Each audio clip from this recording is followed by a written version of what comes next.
এসআইআরের আবহে সীমান্তবর্তী এলাকা থেকে গ্রেপ্তার দুই বাংলাদেশি। মালদার ভারত বাংলাদেশ সীমান্তবর্তী বৈষ্ণবনগর থানা এলাকা থেকে পুলিশের হাতে গ্রেপ্তার দুই বাংলাদেশি। ধৃতদের নাম তাজেল হোসেন এবং মোহাম্মদ মমিন। ধৃতদের বাড়ি বাংলাদেশের চাঁপাই নবাবগঞ্জ জেলার শিবগঞ্জ থানার মনোহরপুর গ্রামে। বৈষ্ণবনগর থানা এলাকায় সন্দেহভাজনভাবে তাদের ঘোরাঘুরি করার সময় গোপন সূত্রে খবর পেয়ে অভিযান চালায় পুলিশ এবং তাদের গ্রেপ্তার করে। রবিবার ধৃতদের তোলা হয় মালদা জেলা আদালতে।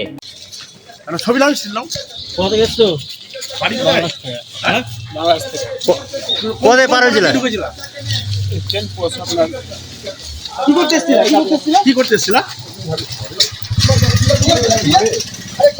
কি করতে এসেছিলেন এখানে?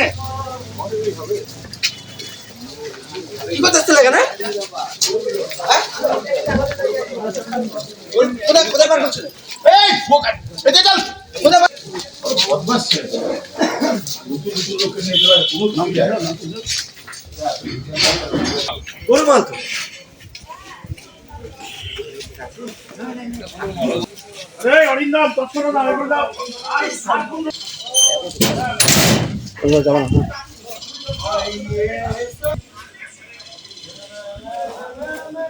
সেম